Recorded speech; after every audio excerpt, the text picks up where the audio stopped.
October 17ರಂದು ನಡೆದ ಕಾಂಗ್ರೆಸ್ ಅಧ್ಯಕ್ಷೀಯ ಚುನಾವಣೆಯಲ್ಲಿ ಮಲ್ಲಿಕಾರ್ಜುನ ಖರ್ಗೆ 6,897 ಮತದ ಅಂತರದಲ್ಲಿ ಗೆದ್ದು ಎಐಸಿಸಿ ಅಧ್ಯಕ್ಷ ಸ್ಥಾನಕ್ಕೆ ಆಯ್ಕೆಯಾಗಿದ್ದಾರೆ. ಈ ಮೂಲಕ ನಿಜಲಿಂಗಪ್ಪ ನಂತರ ಎಐಸಿಸಿ ಅಧ್ಯಕ್ಷ ಸ್ಥಾನಕ್ಕೇರಿದ ಮತ್ತೋರ್ವ ಕನ್ನಡಿಗ ಅನ್ನೋ ಹೆಗ್ಗಳಿಕೆಗೆ ಮಲ್ಲಿಕಾರ್ಜುನ ಖರ್ಗೆ ಪಾತ್ರರಾಗಿದ್ದಾರೆ. ಮಲ್ಲಿಕಾರ್ಜುನ ಖರ್ಗೆ ಮತ್ತು ಶಶಿ ತರೂರ್ ಮಧ್ಯೆ ನಡೆದ ಎಐಸಿಸಿ ಅಧ್ಯಕ್ಷೀಯ ಚುನಾವಣೆಯಲ್ಲಿ ಖರ್ಗೆ 7,897 ಮತ ಗಳಿಸಿದ್ದು, ಶಶಿ ತರೂರು 1,072 ಮತ ಗಳಿಸಿದ್ದಾರೆ. ಈ ಬಗ್ಗೆ ಖರ್ಗೆ ಅವರಿಗೆ ರಾಹುಲ್ ಗಾಂಧಿ ಶುಭಾಶಯ ಕೋರಿ ಟ್ವೀಟ್ ಮಾಡಿದ್ದಾರೆ. ಈ ಬಗ್ಗೆ ಮಲ್ಲಿಕಾರ್ಜುನ ಖರ್ಗೆ ಸುದ್ದಿಗೋಷ್ಠಿ ನಡೆಸಿ ಎಲ್ಲರಿಗೂ ಧನ್ಯವಾದ ತಿಳಿಸಿದರು. आजादी के 75 साल के इतिहास में भारतीय राष्ट्रीय कांग्रेस ने लगातार इस देश की डेमोक्रेसी को मजबूत किया और संविधान की रक्षा की. आज जब डेमोक्रेसी खतरे में है, संविधान पर हमला बोला जा रहा है और हर इंस्टीट्यूशन को तोड़ा जा रहा है, तो कांग्रेस पार्टी ने राष्ट्रीय स्तर पर ऑर्गेनाइजेशनल इलेक्शंस करवाकर देश की डेमोक्रेसी को मजबूत करने का एग्जाम्पल पेश किया है. कांग्रेस प्रेसिडेंट के चुनाव के सफल आयोजन के लिए मैं पार्टी के सभी डेलीगेट्स, सीनियर लीडर्स, वर्कर्स और जो कोई भी इस कार्यक्रम से जुड़े हैं उन सबको मैं धन्यवाद करता हूं.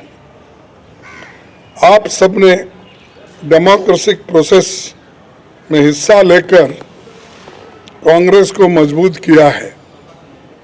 मेरे साथी श्री शशि तरूर को भी शुभकामना देता हूं, क्योंकि ये चुनाव में हम एक प्रतिनिधि के रूप में हम और वो खड़े थे, लेकिन चुनाव बहुत अच्छा चला और वो भी मुझे आकर मिले.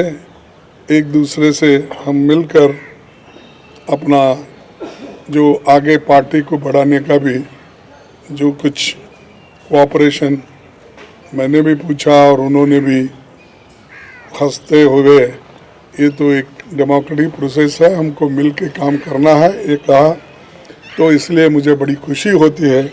उनको भी मैं धन्यवाद देता हूँ.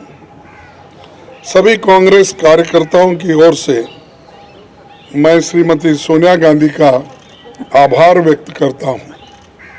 सोनिया जी ने पर्सनल सैक्रिफाइस कर 23 वर्ष तक कांग्रेस पार्टी के अपने खून पसीने से सींचा है.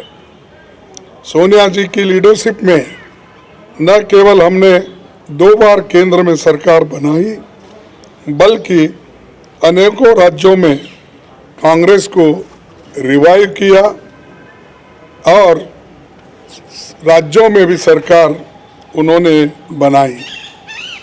उनका कार्यकाल इतिहास में याद रखा जाएगा, जो इतने लंबे समय तक पूरा कार्य करके पार्टी को एक शक्ति दी. आज देश में सबसे बड़ी समस्या कमरतोड़ महंगाई यानी इन्फ्लेशन, भयंकर बेरोजगारी अनएम्प्लॉयमेंट, अमीर गरीब के बीच की खाई बढ़ते जा रही है और सरकार के द्वारा देश में फैलाई जाने वाली नफरत.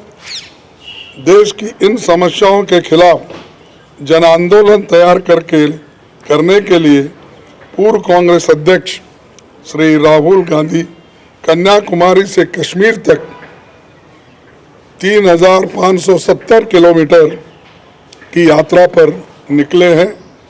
आज पूरा देश उनके संघर्ष से जुड़ रहा है. मैं कांग्रेस जनों और देश के लोगों से अपील करता हूं कि देश के हित में भारत जोड़ो यात्रा में शामिल होकर श्री राहुल गांधी जी के कंधे से कंधे मिलाकर चलेंगे।